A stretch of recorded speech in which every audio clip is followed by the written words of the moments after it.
নমস্কার। কথায় কথায় কথামৃত অনুষ্ঠানের 479তম পর্বে আপনাদের স্বাগত। আপনারা এই অনুষ্ঠান দেখছেন প্রাণারাম বাংলা ইউটিউব চ্যানেলে, যেখানে সপ্তাহের প্রত্যেক দিন সম্প্রচারিত হয় এই কথায় কথায় কথামৃত অনুষ্ঠানটি। শুরুর সময় থাকে রাত্রি 9টা, আর কোষ্ঠীপাথর প্রাণারাম ইউটিউব চ্যানেলে প্রত্যেক সপ্তাহের শনিবার সম্প্রচারিত হয় শ্রী শ্রী মায়ের কথা। শুরুর সময় থাকে সন্ধে 6টা।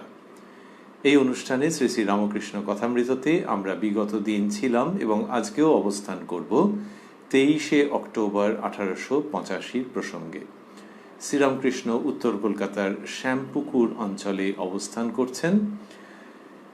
উপস্থিত রয়েছেন ভক্তবৃন্দ এবং এই দিনের যে বিবরণ তাতে আমরা পাচ্ছি যে কথামৃতকার শ্রীযুক্ত মহেন্দ্রনাথ গুপ্ত বা শ্রীম বা মাস্টার মহাশয় শ্রীরামকৃষ্ণের অসুখের, গলার অসুখের সংবাদ নিয়ে তার ডাক্তার শ্রীযুক্ত মহেন্দ্রলাল সরকার মহাশয়ের কাছে সকাল 11টার সময় উপস্থিত হয়েছিলেন। ডাক্তারবাবুকে শ্রীরামকৃষ্ণের সংবাদ দিয়ে তারপরে আবার মাস্টারমশাই নিজের বাড়ি চলে গিয়েছিলেন। ডাক্তারবাবু গাড়ি করে নামিয়ে দিয়েছিলেন এক জায়গায়, আর ডাক্তারবাবুর বিভিন্ন রোগী দেখে সন্ধ্যের সময় আসার কথা শ্রীরামকৃষ্ণকে দেখতে। এই যে তিনি সন্ধ্যের সময় আসছেন, আমরা ঠিক তার আগের জায়গায় গতকাল সমাপন করেছিলাম। তার পরের অংশতে আজকে আমরা প্রবেশ করব শ্রী শ্রী রামকৃষ্ণ কথামৃততে, যার সূচনায় কথামৃতকার উদ্ধৃত করেছেন তব কথামৃতং তপ্ত জীবনং কবিভিরীড়িতং কল্মষাপহং শ্রবণমঙ্গলং শ্রীমদাততং ভুবি গৃণন্তি ইয়ে ভূরিদা জনাঃ। সন্ধ্যা হইল, কথামৃতকার লিখছেন, সন্ধ্যা হইল, শ্রীরামকৃষ্ণ শয্যায় বসিয়া মার চিন্তা ও নাম করিতেছেন। ভক্তেরা অনেকে তাহার কাছে নিঃশব্দে বসিয়া আছেন। তাহলে শ্রীরামকৃষ্ণ মার চিন্তা করছেন, জগন্মাতার চিন্তা করছেন। কি করে বোঝা গেল? ওই যে চিন্তা ও নাম করছেন, তাঁর শ্রীমুখে নাম উচ্চারিত হচ্ছে, সেইখান থেকে মাস্টারমশাই বুঝছেন যে জগন্মাতারই হচ্ছে, মার চিন্তা ও নাম হচ্ছে। এরকম আমরা কথামৃতের স্থানে স্থানে পেয়েছি যেখানে নাম করছেন এটির উল্লেখ নেই, কিন্তু কথামৃতকার লিখছেন ওই রকম যে জগন্মাতার চিন্তা করিতেছেন। ওই হয়তো সেদিনও নাম করেছিলেন, অথবা মাস্টারমশাই শ্রীরামকৃষ্ণের লক্ষণ দেখলে, এখনকার ভাষায় বডি ল্যাঙ্গুয়েজ দেখলে বুঝতে পারতেন হয়তো যে ঠাকুর কোন ভাবে রয়েছেন, সেইখান থেকেই এইসব লিখেছেন। কিয়ৎক্ষণ পরে ডাক্তার সরকার আসিয়া উপস্থিত হইলেন। ঘরে লাটু, শশী, শরৎ, ছোট নরেন, পল্টু, ভূপতি, গিরিশ প্রভৃতি অনেক ভক্তেরা আসিয়াছেন। গিরিশের সঙ্গে থিয়েটারের শ্রীযুক্ত রামতারণ আসিয়াছেন গান গাইবেন। এই যে কারা ঘরে রয়েছেন, সেখানে যখন কথামৃতকার বর্ণনা লিখছেন তখন লিখছেন লাটু, শশী, শরৎ এদের নাম প্রথমে দিলেন। যথাক্রমে উত্তরকালে এরা শ্রীমৎ স্বামী অদ্ভুতানন্দজি, রামকৃষ্ণানন্দজি ও শারদানন্দজি। কিন্তু তখন খুবই কম বয়স, তাদের নাম আগে দিচ্ছেন। আবার লিখছেন ছোট নরেন, পল্টু, এরাও ঠাকুরের ভক্ত কিন্তু কম বয়সী ছেলে। তারপরে ভূপতি, গিরিশ প্রভৃতি অনেক ভক্তেরা আসিয়াছেন। তাহলে কথামৃতকার যখন কথামৃত রচনা করছেন, এইসব ঘটনা ঘটে যাওয়ার তো অনেক পরে, সেই সময় যখন রচনা করছেন তখন তিনি নিশ্চয়ই এইরকমভাবেই ভেবেছেন যে ঠাকুরের যারা ত্যাগী সন্তান, ওই সময় তো তারা সন্ন্যাসী, তাদের অন্য স্থান, অন্য মর্যাদা, সেটা কথামৃতকারের দৃষ্টিতে যেমন, আবার আরো বেশি করে ভাবতে গেলে ঠাকুর শ্রীরামকৃষ্ণের দৃষ্টিতে তিনি এই শুদ্ধ সত্য বালক ভক্তদের জন্য কত ভাবনা চিন্তা করেছেন, তারা যাতে আসক্তির সংসারে আবদ্ধ না হয় সেই সব ভেবেছেন, প্রার্থনা করেছেন। এই বিভিন্ন কারণে মাস্টারমশাই এদের নাম প্রথমে দিচ্ছেন। ডাক্তার শ্রীরামকৃষ্ণের প্রতি। কাল রাত 3টার সময় আমি তোমার জন্য বড় ভেবেছিলুম। ডাক্তারবাবু শ্রীরামকৃষ্ণকে ভালোবেসে তুমি তুমি বলেছেন। বৃষ্টি হলো, ভাবলুম দৌড় টোর খুলে রেখেছে না কি করেছে কে জানে। এইরকম ডাক্তারবাবুর ভঙ্গি। তো এমনিতে ডাক্তারবাবু আমরা আগে দেখেছি যে সাকার বিশ্বাস করতে চান না, অবতারে একেবারেই আস্থা নেই, অবতারের তত্ত্বে। শ্রীরামকৃষ্ণের সঙ্গে মুখে মুখেই প্রত্যুত্তর করেন, সংশয় উত্থাপন করেন, নানান যুক্তির কথা বলেন। তার মধ্যে শ্রদ্ধা থাকে, কিন্তু আবার ভঙ্গিটিও একেবারে চোখা, একেবারে বড্ড ধারালো। কিন্তু তার মনের মধ্যে আবার শ্রীরামকৃষ্ণ সম্পর্কে যে ভাবটা, সেটা তো আমরা সেটাও দেখেছি যে রুগী দেখার কথা মনে থাকছে না, কেউ বলে দিলে তখন মনে পড়ছে, আর বলছেন যে আর আমার ডাক্তারি এই যে পরমহংস হয়েছেন, এরকমভাবে ডাক্তারবাবু বলেছেন খুব একটা আন্তরিক জায়গার থেকে মজা করতে করতে। আর আজকে এখানে বললেন কাল রাত 3টার সময় আমি তোমার জন্য বড় ভেবেছিলুম, বৃষ্টি হলো, ভাবলুম দৌড় টোর খুলে রেখেছে না কি করেছে কে জানে। এটা হচ্ছে ওই ঠাকুর শ্রীরামকৃষ্ণের যে স্নেহ ডাক্তারের প্রতি, তার জন্য এটা হচ্ছে। লোকে বলে স্নেহে গলে যাওয়া, বিগলিত হওয়া। তার ভেতরে তো অনেক কাঠিন্য থাকে মানুষের, জ্ঞানের, বিদ্যার, বুদ্ধির, নানান রকমের থাকে, সংশয়ের। শ্রীরামকৃষ্ণের সংস্পর্শে এসে ডাক্তারবাবুর মনে হয় অনেকটাই ভেতরে ভেতরে বিগলিত হয়ে গেছে, গলে গেছে। সেখান থেকে তিনি এরকম বলছেন। ডাক্তারবাবুর পরবর্তীকালের জীবনে দেখা যায় শ্রীরামকৃষ্ণের দেহাবসানের পর যে তিনি তার নিজের মতোই রয়েছেন, নিজের ধ্যান ধারণাকে আঁকড়ে রয়েছেন। কিন্তু এটাও আবার ঠিক যে তিনি গান রচনা করেছেন ওই নিরাকার ব্রহ্মের ভাবে, কিন্তু সেই গানের মধ্যে উপাসনার ভাব, ভক্তির ভাব দেখতে পাওয়া যায়। তো মানুষটার ভেতরে ওই জন্যই আমরা ভাবছিলাম যে কিভাবে ওই যে যখন দ্রবীভূত হচ্ছে, বিগলিত হচ্ছে একটা ভাব, ভেতরকার একটা কাঠিন্য, তখন তো সেটা হঠাৎ করে হয় না, ধীরে ধীরে হয়। সেই পদ্ধতির খুঁটিনাটি তো আমাদের জানা থাকার কথাও নয়, কিন্তু ডাক্তার সরকারকে আমরা প্রথম যেরকমভাবে পাই শ্রীরামকৃষ্ণের সান্নিধ্যে, আর এই 23শে অক্টোবরে এসে যেরকম দেখছি, এর মধ্যে অনেক তফাৎ আছে। কাল রাত 3টার সময় আমি তোমার জন্য বড় ভেবেছিলুম, বৃষ্টি হলো, ভাবলুম দৌড় টোর খুলে রেখেছে না কি করেছে কে জানে। শ্রীরামকৃষ্ণ মাস্টারমশাই লিখছেন, শ্রীরামকৃষ্ণ ডাক্তারের স্নেহ দেখিয়া প্রসন্ন হইয়াছেন, আর বলিতেছেন, বলো কি গো, যতক্ষণ দেহটা আছে ততক্ষণ যত্ন করতে হয়। ওই যে দৌড় খুলে রেখেছে কিনা, এই যে সব বলছেন, তাহলে শরীর খারাপ হয় যদি, সেই প্রসঙ্গটা যখন আসছে তখন ডাক্তারবাবুর প্রতি স্নেহে বললেন শ্রীরামকৃষ্ণ যে বলো কি গো। তারপর বলছেন যতক্ষণ দেহটা আছে ততক্ষণ যত্ন করতে হয়। কি সুন্দর করে সব প্রসঙ্গগুলো আসছে, যে তার মানে হচ্ছে যে এই যে দেহের প্রসঙ্গ যেটা আসছে, সেটা শ্রীরামকৃষ্ণ খুব বেশি নিতে চাইছেন না, আসলে নিতে পারেন না, যে দেহের যত্ন। তো তাহলে ডাক্তার আসা কেন? তো ডাক্তার আসা কেন মানে ওই ভক্তেরা চাইছেন যে ঠাকুরের চিকিৎসা ভালোভাবে হোক, বড্ড কঠিন ব্যাধি তো, গলার ওই অসুখ, তো ভক্তেরা চাইছেন, আর শ্রীরামকৃষ্ণ সেখানে বাধা দিচ্ছেন না। ভক্তেরা যেরকম চাইছেন সেরকমভাবেই হচ্ছে, এবং সেই জন্যই দক্ষিণেশ্বর থেকে তার শ্যামপুকুরে গমন, যে চিকিৎসার সুবিধা হবে বলে, ডাক্তারদের আসতে সুবিধা হবে। কিন্তু তার মধ্যে ওই দেহবোধ বা দেহের জন্য দুশ্চিন্তা, সেইগুলো কিছু দেখতে পাওয়া যায় না।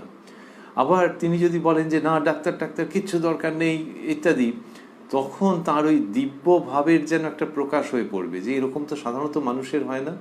তো এই মানুষের যেমনটি হয় সে তেমনটি, যে আচ্ছা ডাক্তার ডাকা হোক, ডাক্তার কি ওষুধ দিয়েছে সেসব খাওয়াও, কিন্তু ভেতরে ভেতরে এই প্রসন্ন ভাব, আধ্যাত্মিকতায় পরিপূর্ণ ভাব। এটা হচ্ছে যে মানুষ যাতে বুঝতে পারে যে এরকমই হয়, শরীরের অসুখ বিসুখ আছে, মন্দ ভালো আছে, তার মধ্যে ওই মনটিকে ঈশ্বরের কাছে দিয়ে রাখা শুধু নয়, জীবন ঈশ্বরময় না হওয়া পর্যন্ত স্বস্তি লাভ না করা, আর সেই পদ্ধতির মধ্যে দেহের অসুখ তখন আর সেটা কোনো একটা প্রাথমিক থাকে না, যখন অন্তর ক্রমশ পরিপূর্ণ হয়ে উঠতে আরম্ভ করে। সেইখান থেকেই শ্রীরামকৃষ্ণের এই ডাক্তারদের আসতে দেওয়া বা তাদের চিকিৎসায় সম্মত হওয়া। কিন্তু ওই শরীরের প্রসঙ্গ যখন আসছে তখন ভেতরটা যেন একেবারে অন্য রকমের কথা বলে উঠছে সঙ্গে সঙ্গে, যতক্ষণ দেহটা আছে ততক্ষণ যত্ন করতে হয়। তাহলে কে যত্ন করছেন? দেহটা আছে, দেহের যত্ন সেই ব্যক্তিই যত্ন করছেন। দেহ আর ওই ব্যক্তি আলাদা আলাদা, একই নন। লোকে বলে যে দেহটাই তো ওই ব্যক্তি, না, দেহ একটা ব্যাপার, আর দেহের ভেতরে যিনি আছেন তিনি তো আরেকটা ব্যাপার। এটা তো মানুষ ছোটখাটো অভিজ্ঞতা থেকেও জানে যে দৈহিক অসুবিধে হচ্ছে হয়তো, কিন্তু সেটাকে কখনো উপেক্ষা করতে পারছে, কখনো করতে পারছে না। যদি হলো যে পাখাটা একটু কম চলছে, তার জন্য বড্ড গরম হচ্ছে, তখন বাড়ির ঘরে অন্য লোক সে যদি বলে যে পাখা কমেতেই আমাদের সুবিধে, ঠান্ডা ঠান্ডা পড়ছে, তখন এই ব্যক্তির খুব রাগ হবে যে মহা ঝামেলায় পড়লাম, এরা পাখা বাড়াতে দেয় না। কিন্তু যদি নিজের সন্তানের, ভগবান না করুন, শরীর খারাপ হয়, জ্বর হয়, তার জন্য পাখা কমানো কি, পাখা বন্ধ করে দরদর করে ঘামবে, তবু কোনো কষ্ট হবে না। তার মানে সবটাই হচ্ছে মনের দিক থেকে। দেহ গৌণ হয়ে যায়, মনটাই আসলে রাজত্ব করে। তাহলে এই মন, আচ্ছা মনেরও ভেতরে কি আরো কেউ আছেন? মনেরও ভেতরে কোনো সত্তা আছে? এইভাবে ভাবনা চিন্তা করা হয়েছে, করে বলা হয়েছে যে না, মনটাও সব কিছু নয়, তার ভেতরেও আরো আছে, বুদ্ধি আছে। সেই এই দেহ, মন, বুদ্ধি এগুলো সব বাইরের আবরণের মতো, ভেতরে যিনি আছেন, তখন ভাষা বদলে যাচ্ছে, ভেতরে যিনি আছেন তিনি শাশ্বত, তাকে দেহি বলা যেতে পারে। তিনি দেহটাকে ক্যারি করছেন। তাহলে দেহ আর দেহি, সেই দেহি যেন এই উক্তিটি করছেন যে যতক্ষণ দেহটা আছে ততক্ষণ যত্ন করতে হয়। তাহলে এই দেহের যত্ন করা। আচ্ছা, এইবার ভেতরে যিনি আছেন তার উক্তি, দেহের যত্ন করা কেন? সাধারণভাবে মানুষের ক্ষেত্রে হচ্ছে যে এই দেহের সবচেয়ে ভালো এবং অবশ্য প্রয়োজনীয় যে ব্যবহার, সেটি হচ্ছে ভগবান লাভের জন্য। ঈশ্বরীয় প্রসঙ্গ কেউ শুনছেন, কেউ ঈশ্বরীয় স্থানে যাচ্ছেন, এর জন্য তো দেহটাকে লাগবে, তো বিভিন্নভাবে ব্যবহার হচ্ছে। তা দেহের শ্রেষ্ঠ ব্যবহার, এবং যে ব্যবহারটা না করলে খুব খারাপ হয়, সেটি হচ্ছে ঈশ্বর সন্নিধানের জন্য ব্যবহার বা পরমার্থ লাভের জন্য ব্যবহার। ওই জন্য দেহের যত্ন। দেহের যত্ন মানে একেবারে খুব দারুণ চাকচিক্যময় একটা করা, ওটা নয়। ওটা যখন মানুষের বুদ্ধি কম থাকে, অভিজ্ঞতা কম, তখন। আর তা না হলে হচ্ছে যে সুস্থ থাকা। তাও কি, সুস্থ কি চিরকাল থাকতে পারবে কেউ? তা সেইটা বুঝে টুঝে নিয়ে দেহটাকে ব্যবহার করা। দেহটাকে ব্যবহার করা, যে একটা কলম দিয়ে যদি লেখা যায়, একটা পেন দিয়ে যদি লেখা যায়, তাহলে হ্যাঁ পেনটার একটা পরিচর্যা করতে হবে, কিন্তু যাতে পেনটা ভালো থাকে, হাত থেকে দুরুম করে পড়ে না যায়। কিন্তু তাই বলে পেনটাকে একবার সাবান জলে বারবার করে ধুয়ে টুয়ে নিয়ে অত কাণ্ড আবার কি? তা এই পেন কি লোককে দেখাবার জন্যে? তা হ্যাঁ, অনেকে লোককে দেখায় যে আমার এই রকম দামি পেন আছে, বলে আমার বাবা ওরম নয়, পেন দিয়ে যেটা লিখবো সেটা হচ্ছে কথা। পেনটা একটা ইনস্ট্রুমেন্ট, সেরকম দেহটাও হচ্ছে একটা ইনস্ট্রুমেন্ট, যেটার সাহায্যে ঈশ্বরের দিকে যাওয়া যাবে, ঈশ্বর লাভ হতে পারে এই দেহতেই। এই দেহকে ব্যবহার করেই ঈশ্বর লাভ হতে পারে। তো ওই পেন দিয়ে যেমন লোকে আজে বাজে জিনিসও লিখতে পারে, আবার শ্রী শ্রী দুর্গা সহায় লিখতে পারে, সেই রকম এই দেহের সাহায্যেও নানান রকম হতে পারে। কিন্তু ওই শ্রেষ্ঠ ব্যবহার হচ্ছে যখন ঈশ্বরের উদ্দেশ্যে, পরমার্থের উদ্দেশ্যে ব্যবহার হবে। শ্রীরামকৃষ্ণের এই উক্তি যতক্ষণ দেহটা আছে ততক্ষণ যত্ন করতে হয়, সেই তত্ত্বকে অপূর্বভাবে আলোকিত করছে। এবং তারপরে আবার ঠাকুর শ্রীরামকৃষ্ণ কিরম সুন্দর করে উদাহরণ দিয়ে বোঝাচ্ছেন। বলছেন, কিন্তু দেখছি যে এটা আলাদা। কামিনী কাঞ্চনের উপর ভালোবাসা যদি একেবারে চলে যায়, তাহলে ঠিক বুঝতে পারা যায় যে দেহ আলাদা আর আত্মা আলাদা। নারকেলের জল সব শুকিয়ে গেলে মালা আলাদা, শ্বাস আলাদা হয়ে যায়। তখন নারকেল টের পাওয়া যায় ঢপর ঢপর করছে। যেমন খাপ আর তরবার, খাপ আলাদা, তরবার আলাদা। ধর্মের কথা বলছেন, জ্ঞানের কথা বলছেন, আবার নিজের জীবনের কথাও বলছেন। বললেন যে কিন্তু দেখছি যে এটা আলাদা। একটু আগে বলেছেন যতক্ষণ দেহটা আছে ততক্ষণ যত্ন করতে হয়, তারপর এখানে বলছেন যে কিন্তু দেখছি যে এটা আলাদা। দেখছি যে মানে দেহটা আলাদা কিসের থেকে? ওই দেহির থেকে। এবং সেটা কখন হয়? কামিনী কাঞ্চনের উপর ভালোবাসা যদি একেবারে চলে যায়, তাহলে ঠিক বুঝতে পারা যায় যে দেহ আলাদা আর আত্মা আলাদা। ওই দেহি তিনিই আত্মা, এরকমভাবে আমাদের তো বোঝানো হয়েছে। তা ওই আত্মা যিনি কিনা ভিতরে আছেন, আর বাইরে যিনি আছেন একই, তাকে ব্রহ্ম বলা হয়। এবং এই ব্রহ্মের সঙ্গে আত্মার একত্বানুভূতি যদি হয়ে গেল, ব্যাস, আর কিছু চাই না। তা এইবারে বলছেন যে ওই আত্মা আলাদা আর দেহ আলাদা। এটা কখন বোঝা যায়? যখন কামিনী কাঞ্চনের উপর ভালোবাসা যদি একেবারে চলে যায়। তাহলে ভালোবাসা কথাটা তো এমনিতে শুনতে না, শ্রীরামকৃষ্ণ বলছেন যে ওই ভালোবাসা মানে তো আসক্তির জায়গা, সেইটাকে বোঝাচ্ছেন যে কামিনী। কামিনী মানে মেয়ে।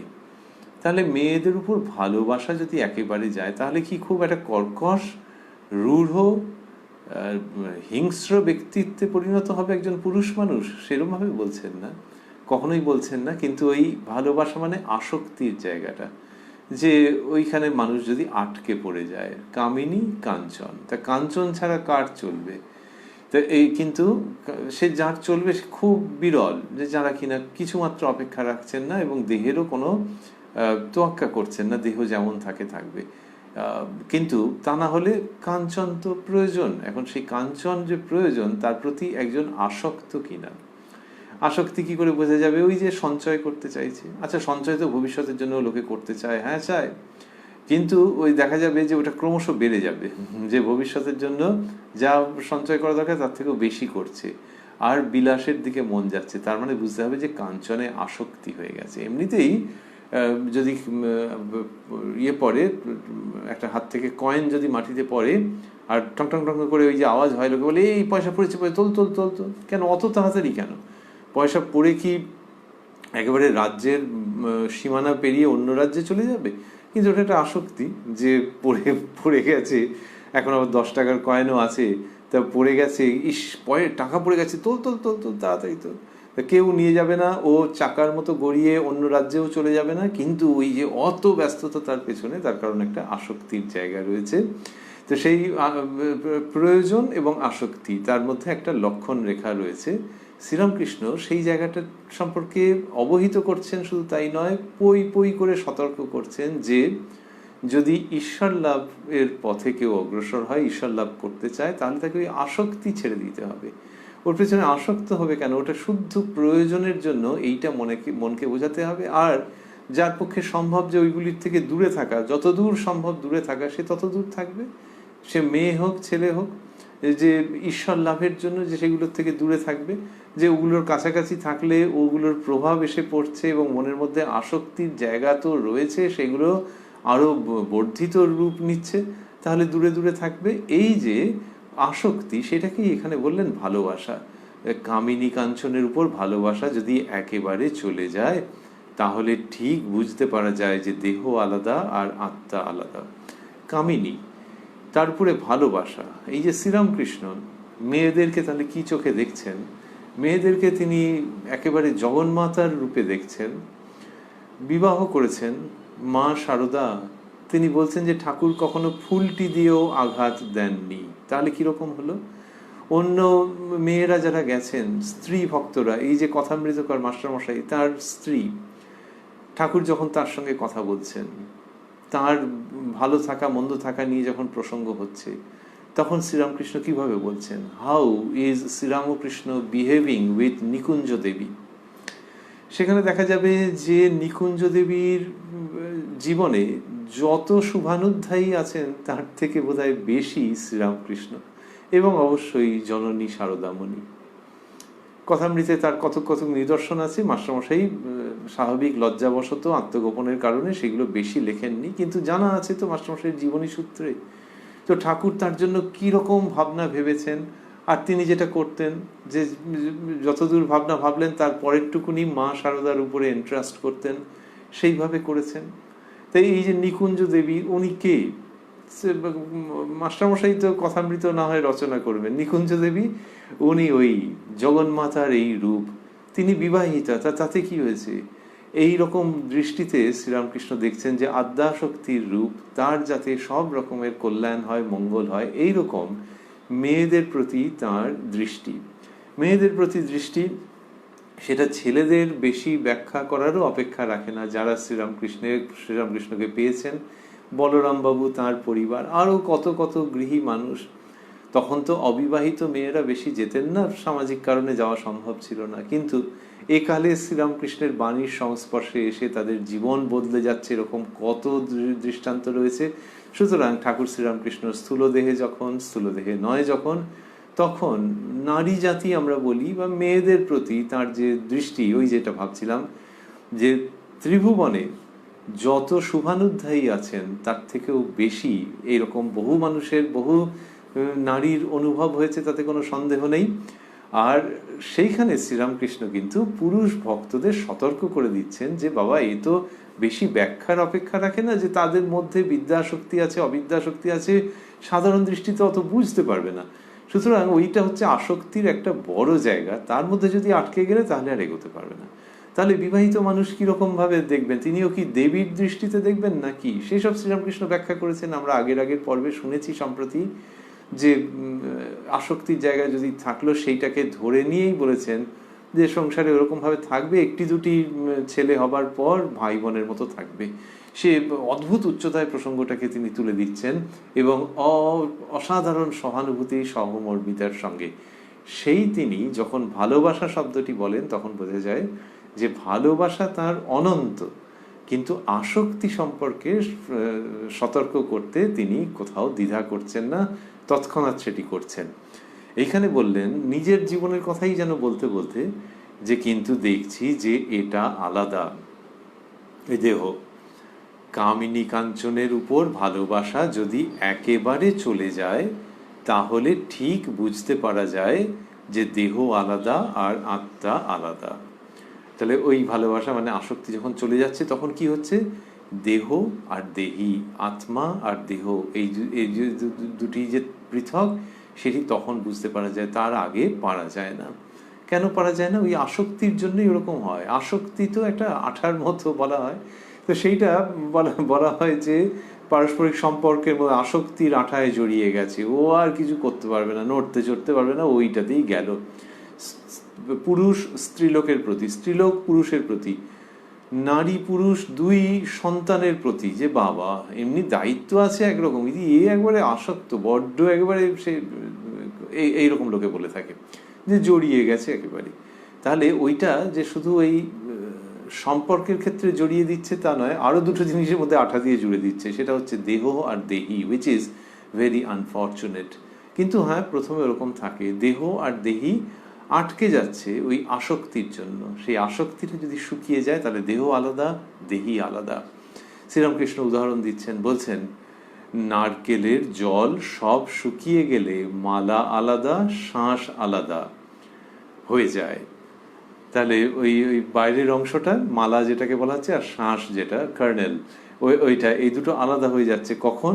ওই জল যখন শুকিয়ে গেল। তাহলে যতক্ষণ জল রয়েছে না ভেতরে, তুমি যদি কানের কাছে নিয়ে ওটাকে নাড়াও তাহলে দেখবে যে ভেতর কলকল করছে জল। ওই অবস্থায় যদি নারকেলটাকে ভাঙলে দেখবে যে ওই শাঁসটাকে ওই ছুরি দিয়ে ভালো মতো করে তুলতে হচ্ছে, মানে ওটা গায়ে লেগে আছে, মালাটার গায়ে লেগে আছে, খোলটার গায়ে লেগে আছে। তখন কি লোকে শাঁসটা খায় না? খায়, কিন্তু তার জন্য ওরে বাবা ভালো মতো খুঁচিয়ে তুলতে হবে। জলটা যখন শুকিয়ে যায় তখন আপনি আলাদা হয়ে যায়। তখন যদি কানের কাছে নিয়ে শোনো কিরকম হবে? নারকেলের জল সব শুকিয়ে গেলে মালা আলাদা, শাঁস আলাদা হয়ে যায়। তখন নারকেল টের পাওয়া যায় ঢপর ঢপর করছে, এরকম কানের কাছে এরকম শব্দ হবে। তা এই কি সুন্দর সমস্ত সাইট অ্যান্ড সাউন্ড লোকে বলে। তো এখানে সাউন্ডটাকে শ্রীরামকৃষ্ণ আনছেন এবং সাইটটা যেন চোখের সামনে চলে আসছে। সাইট মানে দর্শন, যেন এই সত্যকে দর্শন করতে পারা যাচ্ছে, যে হ্যাঁ, বাস্তব জগৎকে ধরে ধরে তিনি যা বলতে চাইছেন। ওই জলটা যখন শুকিয়ে গেল তখন মালা আলাদা, শাঁস আলাদা হয়ে যাচ্ছে, ঢপর ঢপর করছে। তেমনি আসক্তি যখন চলে যাচ্ছে, আসক্তির জায়গাটা যখন শুকিয়ে যাচ্ছে, লোকে বলে শুকিয়ে যাওয়া মানে দুঃখের, না গো, এইটা হচ্ছে খুব আনন্দের, বিরাট সম্ভাবনা বহন করে নিয়ে আসছে। সেই আসক্তির জায়গাটা যখন শুকিয়ে যাচ্ছে, কি অপূর্ব উদাহরণ যে তখন মালা আলাদা, শ্বাস আলাদা, দেহ আলাদা, আত্মা আলাদা, এবং তখন প্রবল আনন্দ হচ্ছে। আনন্দ কেন? তার কারণ বড্ড ভোগে ওই যখন দেহের সঙ্গে আত্মাকে এক করে ফেলে, যে দেহটাই সব কিছু, তাহলে আত্মা ভেতরে যিনি আছেন তিনিই তো সব। কিন্তু যখন যেভাবেই হোক নানান রকমের সব ব্যাপার স্যাপার আছে, সেইটার দ্বারা কি হয়, ওই আত্মা আর দেহ যুক্ত হয়ে গেল। তখন সেই ব্যক্তি মানে যে ভাবছে, সে দেহকেই আপন মানে নিজের সত্তা বলে ভাবছে, দেহকেই সত্তা বলে ভাবছে, আয়নার সামনে যাকে দেখছে ভাবছে আমিই সেই। এইটা হলে মানুষ তো দুঃখ পায়। এটা হলেই হয় কি, যে অনেক এক্সপেকটেশন বেড়ে যায় জগতের সম্বন্ধে, জগৎকে ভোগ করতে ইচ্ছে করে, যে এটা খাবো, ওটা খাবো, সেটা খাবো, এই 5 জনের সঙ্গে রিলেশন থাকবে, অনেকে আমাকে ভালো বলবে, কোন আমি না ওই যে আয়নায় যে আমিকে দেখেছি, এইভাবেই তো মানুষ অভ্যস্ত। তারপরে সেই আমি যখন আবার নানান রকম হলো, তার চোখের দৃষ্টিশক্তি কমে গেল, চশমা লাগলো, দাঁত পড়ে গেল, দাঁত নড়তে আরম্ভ করলো, এটা ওটা হলো, সে আয়নায় দেখছে যে দাঁতের কি অবস্থা, কি দুঃখ, কি দুঃখ, কারণ সেই ওই এরকম ভাবছে। কিন্তু শ্রীরামকৃষ্ণ শেখাচ্ছেন যে যখন ঢপর ঢপর করছে, অর্থাৎ ভেতরে একজন আছেন আর দেহটাকে তিনি বহন করছেন। দেহটা একটা আবরণ, দেহটা একটা খাপের মতো, ভেতরে তিনি আছেন, এবং যিনি আছেন তার আনন্দ এক রত্তি কেউ কমাতে পারে না। তিনি সাক্ষী রূপে সমস্ত কিছুকে দেখছেন, তার অন্ত বলে কিছু নেই, আদি বলেও কিছু নেই। এগুলো কি দর্শনের কথা? তা নয়।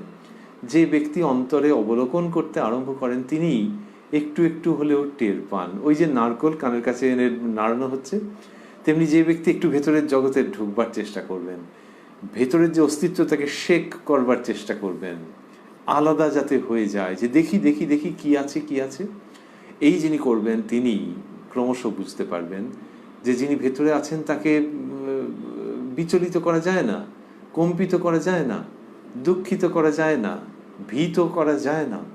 তিনি চির আনন্দপূর্ণ। তিনি পুরুষ মানুষের ভেতরে এবং মেয়ে মানুষের ভেতরে, কিন্তু তিনি পুরুষও নন, মেয়েও নন, পুরুষও নন, নারীও নন, তার লিঙ্গ বলে কোনো প্রশ্ন নেই, কিন্তু তিনি আনন্দের একমাত্র উৎস। এইটা যখন ভেতরের ওই বোধটা হচ্ছে, তখন বাইরের দিক থেকে যাই হোক না কেন এই ব্যক্তির আনন্দ কেউ কেড়ে নিতে পারে না। এই ব্যক্তি মানে তখন ওই আত্মার সঙ্গে একত্ব অনুভূতি হতে আরম্ভ করে, যে ওইটি আসল সত্তা। আর দেহটা ওই এটা কখন হচ্ছে, যে দেহটা একটা খাপ বলে মনে হতে আরম্ভ করছে যত আসক্তিটা শুকিয়ে শুকিয়ে যাচ্ছে। এখন আসক্তি শুকিয়ে যাবে কি করে, আসক্তির অবসান হবে কি করে? সেই জন্যই ধর্মকর্ম, অধ্যাত্ম সাধনা।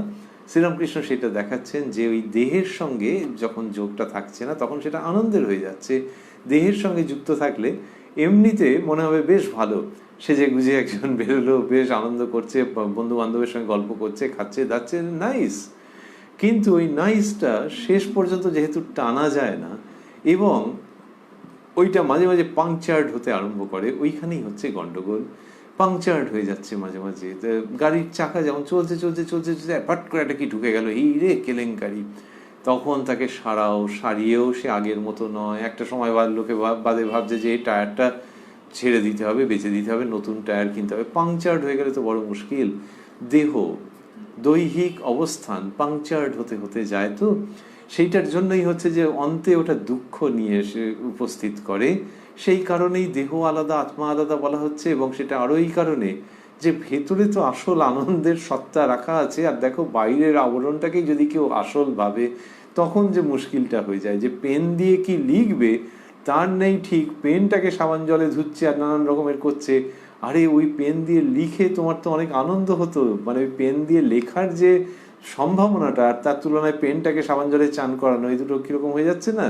তেমনি দেহ এবং আত্মা, এবং ওই আত্মার মধ্যে যখন অবস্থান করে কিছুক্ষণের জন্য হলেও কেউ আনন্দের স্বাদ পাবেন, পরমানন্দের স্বাদ এসে উপস্থিত হবে, তখন তিনি দেহ আত্মা আলাদা করবার জন্য প্রযত্ন করবেন, সেইটির জন্য প্রয়াসী হবেন। শ্রীরামকৃষ্ণ আরো উদাহরণ দিচ্ছেন, বলছেন যেমন খাপ আর তরবার, খাপ আলাদা, তরবার আলাদা।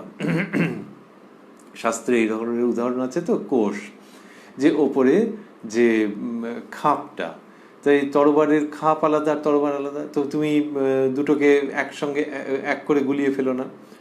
এটাও বেশ সুন্দর উদাহরণ যেটি শ্রীরামকৃষ্ণ দিচ্ছেন, সবগুলোই ভালো। আর এটিও কিরকম, যে তরবার এবং খাপ, তা তরবারটাকে ভালো করে রাখবার জন্য খাপটা দরকার হয়, তা সেইটা হচ্ছে খাপের উপযোগিতা ওইখান পর্যন্ত। কিন্তু খাপটাই কি তরবার নাকি, মহা মুশকিল, তা কেন হবে? আর যদি তরবার খুব জীর্ণ হয়ে যায় তখন ভাবতে হবে, যদি খাপটা খুব জীর্ণ হয়ে যায় তখন ভাবতে হবে যে নতুন খাপ লাগবে। শ্রীমদ্ ভগবদ গীতা এবং অন্যত্র সেটি আছে, যে যখন ওই বাইরের যে খাপটা, দেহ যখন জীর্ণ হয়ে যাচ্ছে, তখন arises the question of finding out a new body. তো তখন সেই রকম হয়।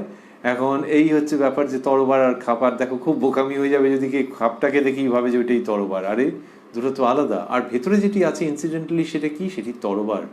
লোকে এমনিতে বলে তরোয়াল, আরে বাবা, তরোয়াল মানে তো দারুণ ব্যাপার, তার দারুণ ক্ষমতা, তার দারুণ শক্তি, তা দিয়ে অনেক কিছু করা যায়। তেমনি ভেতরে যিনি আছেন তার অনন্ত শক্তি, তিনি সব কিছু, আর তার সঙ্গে ওই বাইরেটাকে গুলিয়ে ফেলো না। শ্রীরামকৃষ্ণ বলছেন, তাই দেহের অসুখের জন্য তাকে বেশি বলতে পারি না। ওই মাকে বলার প্রসঙ্গটা আসছে, যে তাকে বেশি বলতে পারি না, দেহের অসুখের জন্য তাকে বেশি বলতে পারি না। এই সবটা নিয়ে এসে মাতৃময় ভাবেতে তিনি উপস্থাপন করছেন, সেইখানে নিয়ে এসে পুরোটা কনভার্জ করছে, যে এই যে দেহ আলাদা আত্মা আলাদা, তো তাই দেহের অসুখের জন্য তাকে বেশি বলতে পারি না। কি সুন্দর করে নিয়ে এলেন, যে ওই জগন্মাতাকে বেশি বলতে পারছি না। তাহলে শ্রীরামকৃষ্ণের ভাবটাই হচ্ছে যে মায়ের সঙ্গেই সব কিছু। অদ্ভুত ব্যাপার হলো, আমরা রয়েছি 23শে অক্টোবর 1885 প্রসঙ্গে। ডাক্তার সরকার তো এসেছেন এই সন্ধ্যের সময়, তিনি শ্রীরামকৃষ্ণের চিকিৎসা করবেন, কিন্তু ঠাকুর শ্রীরামকৃষ্ণ বলছেন যে দেহের অসুখের জন্য তাকে বেশি বলতে পারি না। কিরকম, যে তাহলে ডাক্তার কি করতে আছে, এটা কি করতে, কিন্তু doctor Sarkar is not getting offended. এটাই হচ্ছে অদ্ভুত ব্যাপার, যে শ্রীরামকৃষ্ণ এই সমস্ত বলে বললেন, যে তার মানে হচ্ছে যে দেহের অসুখ সারানো টারানো সবকিছু মায়ের আন্ডারে, কিন্তু আমি না মাকে বলতে পারি না, কারণ ওই দেহ আলাদা আত্মা আলাদা, এ তো দেখতে পাচ্ছি। ওই যে আমরা বলছিলাম যে শ্রীরামকৃষ্ণের শরীর খারাপ, অসুখ, এই সবগুলো হচ্ছে বাইরের দিক থেকে। এবং সেটা যখন ডাক্তার সরকার, একজন অত্যন্ত বুদ্ধিমান মানুষ, বিচক্ষণ পুরুষ, তার কাছে যখন এটা হলো যে তাই দেহের অসুখের জন্য তাকে বেশি বলতে পারি না, অন্য লোক তো রেগে যেতে পারতো, যে একজন ডাক্তার এসছেন চিকিৎসা করবার জন্যে, আর কেউ যদি বলেন যে আমি সকালে অমুক পাতাটা খাই, তো ওটা খেলেই আমার কমে যায়, এই কদিন দেখছি ওটা পাচ্ছি না, তাহলে ডাক্তার বলবে ঠিক আছে আপনি পাতাই খাবেন, আমি যাচ্ছি। সাধারণত এরকম হতেই পারে। তো শ্রীরামকৃষ্ণ এখানে এটা বললেন, কিন্তু ডাক্তারবাবু শুনছেন এই জন্যই, আনন্দের সঙ্গে শুনছেন। এরপরেও কত প্রসঙ্গ আছে, যে শুনছেন এই জন্যই যে এর মধ্যে তো জীবনের সত্য রয়েছে। শ্রীরামকৃষ্ণের অসুখ ও তার নিরাময়, ডাক্তারের অসুখ ও তার নিরাময়, যে কোনো দেহ থাকলেই তো তার ওটা থাকে। এই সমস্ত প্রসঙ্গেই এটা তো থাকছে, যে একজন করছেন, তাঁরই ইচ্ছায় সবকিছু। আচ্ছা, যদি তাঁরই ইচ্ছায় সবকিছু হলো, শ্রীরামকৃষ্ণ যে বলছেন যে মাকে বেশি বলতে পারে, তাই দেহের অসুখের জন্য তাকে বেশি বলতে পারি না, তাহলে তাঁরই ইচ্ছায় সবটা যদি ওনার জানাই থাকে, তাহলে আবার ডাক্তার ডাকার ব্যাপারে অনুমতি দিলেন কেন? সেরকমও যদি ভাবা যায়, তখনও দেখা যাবে যে দুটো উত্তর। একটা হচ্ছে যে মাকে বেশি বলতে পারি না, অতএব যা হবে অন্য কেউ না কেউ করবে।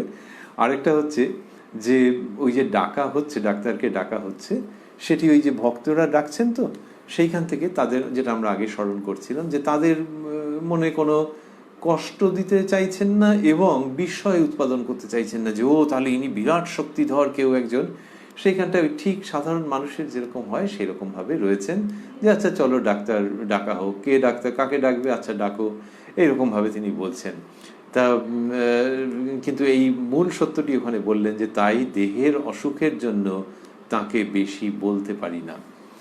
গিরিশ, পণ্ডিত শশধর বলেছিলেন, আপনি সমাধি অবস্থায় দেহের উপর মনটা আনবেন, তাহলে অসুখ সেরে যাবে। ইনি ভাবে দেখলেন যে শরীরটা যেন ধ্যার ধ্যার করছে। গিরিশবাবু এটি বললেন ডাক্তার সরকারের সামনে। এই গিরিশবাবুও পরিবর্তিত গিরিশবাবু। আগে 1884 দিকে আমরা যে দেখেছি গিরিশবাবু ওখানে শ্রীরামকৃষ্ণ তার রঙ্গমঞ্চে থিয়েটার দেখতে গেছেন, সেই সব সময় গিরিশবাবু কীরকম ছিলেন, আর এইখানে একেবারে অন্য রকম। ধীরে ধীরে পরিবর্তিত হয়ে গেছেন শ্রীরামকৃষ্ণের ভালোবাসায়, শ্রীরামকৃষ্ণের ঈশ্বরীয় ভাবে, শ্রীরামকৃষ্ণের শিশু সুলভ ঈশ্বর প্রেমে, শ্রীরামকৃষ্ণের প্রসন্ন দিব্য জীবনে গিরিশবাবু পুরো পরিবর্তিত হয়ে গেছেন। এবং এখানে এই যে উক্তিটা ইনি করছেন, এটি অন্য কেউ বললে আচ্ছা হলো, বোঝা গেল যে হ্যাঁ তিনি ওরকম করতেই পারেন। গিরিশবাবু করছেন, এতে চমক এবং আনন্দ যুগপৎ উপস্থিত হয়। বললেন যে পণ্ডিত শশধর বলেছিলেন, শশধর পণ্ডিত, একে আমরা আগে পেয়েছি কথামৃতের মধ্যে। তিনি শ্রীরামকৃষ্ণের সান্নিধ্যে এসেছেন এবং শ্রীরামকৃষ্ণের অপূর্ব অবস্থা দেখে মুগ্ধ হয়ে গেছেন, অনুপ্রাণিত হয়েছেন, ভেতরে ভেতরে ঋদ্ধ হয়েছেন, এবং তিনি ধরে ফেলেছিলেন যে এই ব্যক্তি যেটা ইচ্ছে করবেন সেইটাই গিরিশবাবু বলছেন। পণ্ডিত শশধর বলেছিলেন, আপনি সমাধি অবস্থায় দেহের উপর মনটা আনবেন, তাহলে অসুখ সেরে যাবে। এটা ঠাকুরকে উনি অ্যাডভাইস দিয়েছিলেন, সাজেশন দিয়েছিলেন যে সমাধি অবস্থায় দেহের উপর মনটা আনবেন, তাহলেই অসুখ সেরে যাবে। তা বুঝেছেন যে শ্রীরামকৃষ্ণের সেই ক্ষমতা রয়েছে। গিরিশবাবু বলছেন, ইনি ভাবে দেখলেন যে শরীরটা যেন ধ্যার ধ্যার করছে। ধ্যার ধ্যার করছে মানে বাজে, ওর উপরে মনটা আনতে ইচ্ছেই করছে না। এমনিতে বলা হয় যে শরীর মানে কি, শরীরকে ভাবতে গেলে তো সে একটা অদ্ভুত ব্যাপার। অনেকভাবে বর্ণিত হয়েছে কত আগে, যে নটি ছিদ্রযুক্ত একটা কি একটা অস্তিত্ব, তার যদি আলাদাভাবে সেই শরীরটাকে ভাবা যায়, বাবারে কেমন যেন। তা কিন্তু মানুষ যখন রয়েছে আর সব থাকে না বায়োলজিতে, যে ভেতরে যা সব আছে সেগুলিকে লোকে বলে নাড়িভড়ি সোজা করলে মাইলের পর মাইল। তো সেই শরীর তো একটা ঘটনা বটে, তার সেই শরীরকে ভাবতে খুব কি বেশি ভালো লাগে মানুষের। তা শ্রীরামকৃষ্ণ যে ভাবটা এসছে, তার গিরিশবাবু বলছেন যে ইনি ভাবে দেখলেন যে শরীরটা যেন ধ্যার ধ্যার করছে। তো ধ্যার ধ্যার করছে, আরে জিনিসের উপর মনটা যে দেবো, জিনিসটা একটা সাবস্টান্সিয়াল কিছু তো হতে হবে। খুব অপূর্ব জায়গা। গিরিশবাবু সেটাকে স্মরণ করলেন, ডাক্তারবাবুর সামনে উপস্থিত করলেন প্রসঙ্গটাকে, যে একটা জিনিসের উপর যে কনসেন্ট্রেট করবো, যে কি বলছে শশধর পণ্ডিত, তো সেটা কীরকম, তো সেটা তো এইরকম। যখন মন শরীর থেকে বেরিয়ে যাচ্ছে, শরীরকে ছাড়িয়ে অন্য জায়গায় চলে যাচ্ছে, তখন আবার ওই শরীরটাকে অকুপাই করতে কষ্ট হয় গো, দেহ ধারণ করতে কষ্ট হয়। এইটা শ্রীরামকৃষ্ণের তো ভাব। তো সেই সময় যা বলেছিলেন, গিরিশবাবু বললেন ইনি ভাবে দেখলেন যে শরীরটা যেন ধ্যার ধ্যার করছে। শ্রীরামকৃষ্ণ, অনেক দিন হলো আমার তখন খুব ব্যামো, কালীঘরে বসে আছি, মার কাছে প্রার্থনা করতে ইচ্ছা হলো, কিন্তু ঠিক আপনি বলতে পারলাম না, মানে নিজে নিজে বলতে পারলাম না। বললুম, মা হৃদে বলে তোমার কাছে ব্যামোর কথা বলতে, আর বেশি বলতে পারলাম না। বলতে বলতে অমনি দপ করে মনে এলো সুসাইড। মাস্টারমশাই বন্ধনীর মধ্যে দিয়েছেন এশিয়াটিক সোসাইটিজ মিউজিয়াম। এশিয়াটিক সোসাইটির যে মিউজিয়াম আছে সেটি শ্রীরামকৃষ্ণ দেখেছিলেন। আর বেশি বলতে পারলাম না, বলতে বলতে অমনি দপ করে মনে এলো সুসাইড। সেখানকার তারে বাঁধা মানুষের হাড়ের দেহ।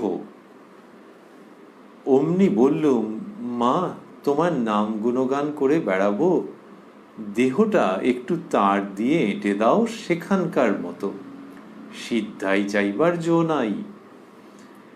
বলছেন যে নিজে বলতে পারলাম না, কালীঘরে বসে আছি, মার কাছে প্রার্থনা করতে ইচ্ছা হলো, এই ইচ্ছেটা জাগছে, এই দেব মানব, তাহলে ইচ্ছেটা জাগছে তিনি মানুষ না দেবতা? তা তিনি মানুষ, কিন্তু তার মধ্যে দেবতার ভাব দেখে লোকে বিস্মিত হয়ে গেছেন, প্রণত হয়েছেন। কিন্তু তাকে মানুষ বলে ভাবা যাক, ভাবার প্রয়োজন আছে। সেই জন্যই তো বলা হয় নরলীলা, যে সেখানে ওইরকম মনের মধ্যে চিন্তাটা উঠেছে। তাহলে ভেতরে ভেতরে দেবতা আছেন এটা বললে মনে হবে যেন একটা অভিনয়, একটা ফার্স্ট ক্লাস অভিনয় করে তিনি তার সস্থানে চলে গেলেন, তা নয়। এর একটা উদ্দেশ্য আছে। উদ্দেশ্য হচ্ছে যে মানুষের দেহে এরকম হয়, দেখো না দেহটার কি অবস্থা। উনি পুকুরে চলে এসেছেন দক্ষিণেশ্বরে, তাহলে এই যে দেহের এই অবস্থাটা হয় সেটা দেখানো হচ্ছে যে এইরকমই, কিচ্ছু অতিরঞ্জিত নয়, কোনোটা ভুল বোঝানোর জন্য নয়। তো সেইখানে ওই মানুষের ভাব, কালীঘরে বসে থাকতে থাকতে কালীঘরে বসে আছি, মার কাছে প্রার্থনা করতে ইচ্ছা হলো। এটা কোন সময়? এটা অনেক আগে। তখন এই গলার অসুখ হয়নি, শ্রীরামকৃষ্ণের এমনি পেটের খুব অসুবিধা ছিল, এই পেট রোগা ছিলেন, প্রায়ই বাহ্যে যেতে হতো, এই সমস্ত হতো, লুজ মোশন ছিল খুবই। তা সেরকমই কিছু একটা হয়তো হয়েছে। সেটা সেই সময় যখন হৃদয়রাম রয়েছেন, তার ভাগ্নে দক্ষিণেশ্বরে অবস্থান করছেন, সেই সময়কার ঘটনা। কালীঘরে বসে আছি, মার কাছে প্রার্থনা করতে ইচ্ছা হলো। তার আগে বলেছেন আমার তখন খুব ব্যামো, কিন্তু ঠিক আপনি বলতে পারলাম না। বললুম মা, এই যে আপনি বলতে পারলুম না, এই দেবভাব আর মানব ভাবের মাঝে এইগুলি অবস্থান করছে, কেন বলতে পারলেন না? একজন মানুষ হলে তো দেবীর কাছে প্রার্থনা, মা কালীর কাছে প্রার্থনা, এ তো লক্ষ লক্ষ কোটি কোটি প্রার্থনা, কিন্তু ইনি কেন বলতে পারলেন না? ওই আর কি, যে মানুষের মধ্যে সেই ভাবটা যেটা থাকলে সে দেব রাজ্যের অধিকারী হয়, তার জীবন পরিপূর্ণ হয়ে যায়, সেই ভাবটা তো রয়েছে। তো সেইখান থেকে কিন্তু ঠিক আপনি বলতে পারলাম না। বললুম মা, হৃদে বলে তোমার কাছে ব্যামোর কথা বলতে, আর বেশি বলতে পারলাম না। কেন পারলেন না? তখন মনের মধ্যে দপ করে একটা ছবি ফুটে উঠছে, একটা প্রসঙ্গ এসে যাচ্ছে, কিরকম একটা মনে স্মরণে এসে যাচ্ছে, কিরকম, আর বেশি বলতে পারলাম না। বলতে বলতে অমনি দপ করে মনে এলো সুসাইড। সোসাইটিকে বলছেন, এশিয়াটিক সোসাইটি, মাস্টারমশাই লিখছেন। তো ওই মনের মধ্যে যেই সোসাইটি আসছে, তার মানে কি, এশিয়াটিক সোসাইটি, তার একটা বিল্ডিং, তার মিউজিয়াম, নানান রকম। ওই জায়গাটা হচ্ছে যে মনের মধ্যে এটা উঠছে কেন? আর তার মন মানে সুপার চার্জড মন, শ্রীরামকৃষ্ণের মন মানে ভীষণ শক্তিশালী। যে হঠাৎ এশিয়াটিক সোসাইটির কথা উঠছে কেন? দেখি দেখি দেখি দেখি, এই যেন ভাবটি, মনটা এত নিবিষ্ট যে সেখানে অন্য কিছু থাকে না। তো শরীরের কথা একটু মনে পড়েছে, ভেবেছেন মায়ের কাছে প্রার্থনা করলে হয়, তখন ওই হৃদয়রাম যেটি বলেছেন সেটা বলছেন, তখন দুম করে এশিয়াটিক সোসাইটি। এমনি মানুষের মনের মধ্যে হতে পারে যে অনেক রকম, কখন যে কোনটা ক্রিস ক্রস করে যাচ্ছে তার কোনো ঠিক ঠিকানা নেই।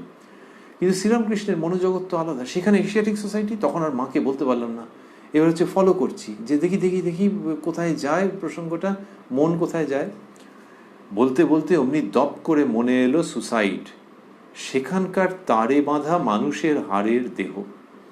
তার মানে স্কেলিটন দেখেছেন সেখানে, এবং স্কেলিটনটা কি হচ্ছে, ওরকম রাখা আছে, এবং সেখানে হাড়গুলো তার দিয়ে দিয়ে বাঁধা আছে, সে ডিসপ্লেতে থাকে মিউজিয়ামে। তো সেখানে ওই যে হাড়ে বাঁধা, যেটা তার দিয়ে দিয়ে বাঁধা আছে, সেইটা হঠাৎ দেখছেন। সেইটা যে দেখছেন, সেটা সম্পর্কে আগে কি কিছু ভেবেছিলেন? না মনে হয়। এখানে যেরকমভাবে শ্রীরামকৃষ্ণ বর্ণনা দিচ্ছেন, অমনি বললুম মা, মানে হি গট দ্য ক্লু, যে মা কি দেখাতে চাইছেন, যে হাড়গুলো তার দিয়ে দিয়ে বাঁধা আছে। I got the point. আবার back to the prayer to the divine mother. কিন্তু এই প্রেয়ার কীরকম? অমনি বললুম মা, তোমার নাম গুণ করে বেড়াবো, দেহটা একটু তার দিয়ে এঁটে দাও সেখানকার মতো, সিদ্ধাই চাইবার জো নাই। ওই স্কেলিটন কঙ্কালের উপরে যেরকমভাবে তার দিয়ে বেঁধে দেওয়া ছিল হাড়গুলো, সেরকমভাবে একটু বেঁধে দাও। আর সেটা কি জন্য? মা, তোমার নাম গুণ করে বেড়াবো। মায়ের নাম গুণ করে বেড়াবেন, এই জন্য মা বেঁধে দেবেন? ওইরকমভাবে বলছেন না শ্রীরামকৃষ্ণ, যে ওই ভক্তি ভক্ত নিয়ে তিনি থাকতে চান। কতবার বলেছেন যে তার জীবন ধারণ এই জন্যই, পয়সা করি কিছু নিতে চান না। পয়সা করি তো দূরস্থান, কোনো একটা জিনিসপত্র কিছু কেউ এনে দেবে, যদি প্রয়োজন হলো উনি বললেন যে এটা এনে দিও তো, কিন্তু একটা চেয়েছেন সে জায়গায় দুটো, বা যে মানের চেয়েছেন কোয়ালিটি, তার থেকে ভালো কোয়ালিটি তিনি আর নেবেনই না। কত করে বোঝান, বলেন যে এটা তুমি নিয়ে যাও, আমার লাগবে না। তো সেই তিনি মার নাম গুণ করে বেড়াবেন, এইটি হচ্ছে তার বিলাস, এইটি তার আনন্দ, এইটি তার occupation is centred around this only, যে তিনি এইটাই চাইছেন, যে তার মার নাম গুণ করে বেড়াবেন, এতে তার আনন্দ। মায়ের সন্তান, তো সেই মায়ের নাম গুণ করে বেড়াবো, এর জন্য কি খুব ঘেট্টা ঘোট্টা চেহারার অধিকারী হতে হবে নাকি? না না গো, শরীর খারাপ বলে তোমাকে ডাকবো বলে মনে করেছিলাম, আর যা দেখিয়ে দিয়েছো বুঝে গেছি যে এখনকার ভাষায় বলা হয় চলেবল, জাস্ট চলেবল, সেই রকমটা করে দাও যাতে তোমার নাম গুণ করে বেড়াতে পারি। কি চমৎকার এই জায়গাটি, যে সুস্বাস্থ্যের অধিকারী, সমস্ত রোগ চলে যাক, এইরকম ভাবে বলছেন না, কিন্তু তোমার নাম গুণ করে বেড়াবার মতো। আর সত্যি সত্যি দেখাও যাচ্ছে তাই। শ্রীরামকৃষ্ণের ওই রকমই তো জীবন, ফ্রেল হেলথ, খুবই সাধারণ জীবন যাপন। ঠাকুর বলতেন, এক সময় মজা করে বলছেন তিনি, যে যেদিন খুব খুব ভাব হতো তার পরের দিন ভাব একবারে পেট ধুয়ে বেরোতো। তো এইরকম অবস্থা। তো তিনি ওই চিরকালের জন্য ওই সব চলে যাক এরকম বলেননি, যে একেবারে খুব সুস্থ শরীর আবার একেবারে অসুস্থ হয়ে পড়ে আছেন সেরকমও নয়। মার কাছে বলছেন যে তোমার নাম গুণ করে বেড়াবো। আমি বললাম, মা তোমার নাম গুণ করে বেড়াবো, দেহটা একটু তার দিয়ে এঁটে দাও। কি সুন্দর, সেখানকার মতো, সিদ্ধাই চাইবার জো নাই। তারপর আরো একটি কথা বলছেন, মানে বাস্তব দৃষ্টান্ত। প্রথম প্রথম হৃদে বলেছিল, হৃদের অন্ডার ছিলাম কি না, অন্ডার মাসে মাসে বন্ধনীর মধ্যে দিয়েছেন আন্ডার। প্রথম প্রথম হৃদে বলেছিল, হৃদের অন্ডার ছিলাম কি না, মার কাছে একটু ক্ষমতা চেয়েও। কালীঘরে ক্ষমতা চাইতে গিয়ে দেখলাম 30-35 বছরের রাঁড়, মানে উপপত্নী, প্রস্টিটিউট, বিধবা মহিলা, এরকম নানান অর্থে শব্দটি ব্যবহার হতো আগে। 30-35 বছরের রাঁড় কাপড় তুলে ভর ভর করে হাঁকছে। তখন হৃদের উপর রাগ হলো, কেন সে সিদ্ধাই চাইতে শিখিয়ে দিলে। এই দেহ আলাদা আত্মা আলাদা যিনি বলেছেন, দেহাত্মবুদ্ধি থেকে উত্তীর্ণ হয়ে আত্মবুদ্ধিতে উপনীত হওয়ার অমৃত বাণী যিনি পরিবেশন করেছেন, সেই তিনি ওই সিদ্ধাই এবং দেহগত ভাবনা, সেটাকে লোকে বলে ডাউন উইথ দোজ থটস।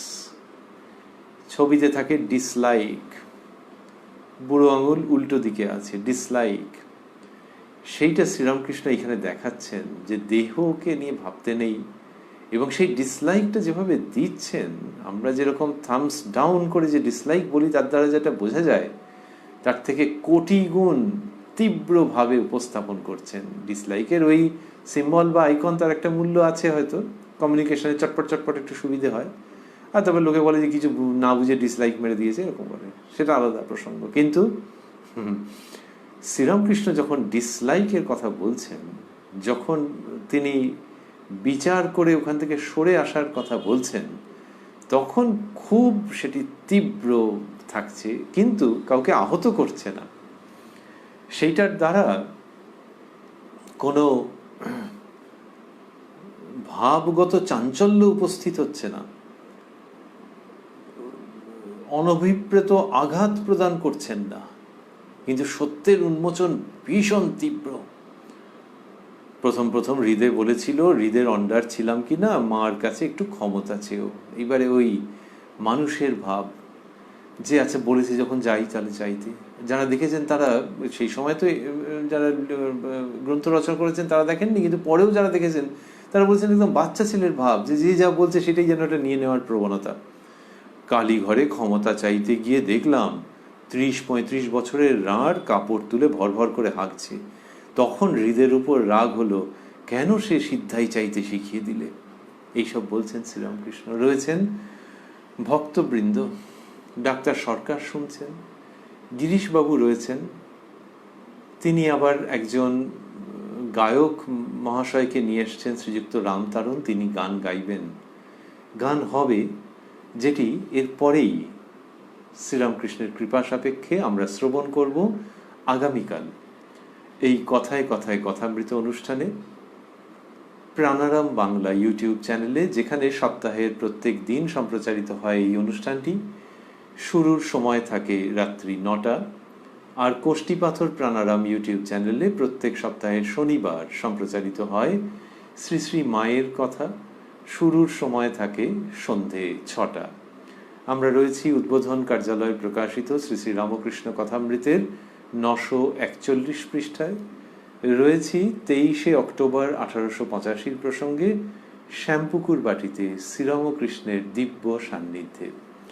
আমরা আজকে দেখলাম যে ঠাকুর শ্রীরামকৃষ্ণ যখন ডাক্তারবাবু এসেছেন, তখন ডাক্তারবাবু প্রথমে বলেছেন যে ঠাকুরের জন্য তার চিন্তা হয়েছিল যখন বৃষ্টি হচ্ছিল, যে দৌড় টোর খুলে রেখেছে না কি করেছে কে জানে, এরকম যখন বললেন তখন ডাক্তারবাবু ওই ভাবটি দেখে শ্রীরামকৃষ্ণের খুব আনন্দ হলো। তারপরেই তিনি বললেন যে যতক্ষণ দেহটা আছে ততক্ষণ যত্ন করতে হয়। আর তারপরে বলছেন যে কামিনী কাঞ্চনের উপর ভালোবাসা একেবারে চলে গেলে বোঝা যায় যে দেহ আলাদা আর আত্মা আলাদা। বলতে বলতে দুটি উদাহরণ দিলেন, যে নারকেলের জল শুকিয়ে গেলে মালা আলাদা, শাঁস আলাদা, আর বললেন তরবারি আর তার খাপ। শশধর পণ্ডিতের কথা হলো, গিরিশবাবু বললেন যে যখন শশধর পণ্ডিত ওকে বলেছিলেন ঠাকুরকে যে সমাধি অবস্থায় মনটা এখানে আনতে দেহের ওপর, তাহলে অসুখ সেরে যাবে, তখন ঠাকুর ভাবে দেখেছিলেন যে শরীরটা যেন ধ্যার ধ্যার করছে। আর শ্রীরামকৃষ্ণ বললেন যে এই যে শরীর সম্পর্কে বেশি চিন্তা ভাবনা এটা নেই, ওর ধাতের মধ্যে নেই, ওর প্রকৃতিতে নেই, সেটা বললেন যে কালী ঘরে বসে আছেন যখন, এবং যখন মার কাছে প্রার্থনা করবার উপক্রম করেছেন তখন মা দেখিয়ে দিলেন। এরকমভাবেই বললেন যে এশিয়াটিক সোসাইটির মিউজিয়াম, সেখানে কঙ্কাল রয়েছে এবং তার দিয়ে মাথা রয়েছে। তখন তিনি মায়ের কাছে বললেন যে মা, তোমার নাম গুণ করে বেড়াবো, দেহটা একটু তার দিয়ে এঁটে দাও সেখানকার মতো, আর সিদ্ধাই চাইতে নেই। এটি সম্পর্কে বললেন যে হৃদয়ের শ্রীযুক্ত হৃদয়রাম যখন ঠাকুরকে ওরকম বলেছিলেন তখন সেইটা তিনি যখন মা কালীর কাছে এরকম ক্ষমতা চাইতে গেছেন তখন একটা কি বিকট দৃশ্য দেখেছেন, এবং দেখে ওখান থেকে মন পুরো সরে এসেছে, হৃদয়রামের উপরে খুব রাগ হয়েছে। এইসবগুলো শুনতে শুনতে শেষ করতে করতে আমরা ভাবছি যে এ এক অপূর্ব দেব মানবের সম্মুখীন আমরা, যার শরীরে অসুখ রয়েছে, ডাক্তারও এসেছেন, কিন্তু গিরিশবাবু, মাস্টারমশাই, ঠাকুরের সন্তানেরা, অন্যান্য ভক্তেরা এবং অবশ্যই আমরা খুব বিস্ময়ের সঙ্গে শ্রবণ করছি, আনন্দের সঙ্গে অন্তরে গ্রহণ করছি সেই অস্তিত্বের কথা যার নাম রামকৃষ্ণ পরমহংস, যিনি দেহের কথা ভাবেন, অন্যেরা ভাবলে তাতে সাড়া দেন, সম্মতি দেন, কিন্তু আসলে অবস্থান করেন সেই জগতে যেখানে দেহ আলাদা, আত্মা আলাদা, কিন্তু সেই জগতে অবস্থান করে তিনি যেন পুরো তৃপ্তি পান না। তিনি সেই জগতের কথা এই জগতে এনে দেন কি অপূর্বভাবে। বিশেষ করে এই 23শে অক্টোবর 1885 এই প্রসঙ্গে দেখছি যে ডাক্তার সরকার বসে আছেন, তিনি তো দেহের চিকিৎসা করতে এসেছেন, কিন্তু শ্রীরামকৃষ্ণ কথা বলে যাচ্ছেন আর ডাক্তার সরকার সেটি শ্রবণ করছেন। তাহলে ওই মনের সীমাবদ্ধতা নিরসন, সীমাবদ্ধতা অপনয়ন, অন্তরের চিকিৎসা করছেন শ্রীরামকৃষ্ণ। ডাক্তারবাবুর উপস্থিতিতে যখন সেটি হচ্ছে তখন শ্রীরামকৃষ্ণের ওই যে উক্তি, ওটি একটি অন্য আলোকে ভাস্বর হয়ে উঠছে। যদি কেউ মন্দিরে এই কথাটি বলেন, কোন কথাটি এক্ষুনি শুনবো, আগে শুনেছি আবারও শুনবো, মন্দিরে যদি বলেন তাহলে একরকম, যদি বিশ্ববিদ্যালয়ের একটি ক্লাসরুমে কেউ বলেন তাহলে আরেক রকম, দর্শন পড়াতে পড়াতে। কোন উক্তি? এই যে আজকে আমরা একাধিকবার যেটির মধ্যে এলাম, যে দেহ আলাদা আর আত্মা আলাদা, এটি মন্দিরে কেউ যদি বলেন তাহলে একরকম, ভারী চমৎকার। দর্শনের ক্লাসে বিশ্ববিদ্যালয়ে যদি কেউ বলেন তাহলে আরেক রকম, খুব সুন্দর, ভালো ভালো কথা যুক্তি সহকারে বলা হচ্ছে।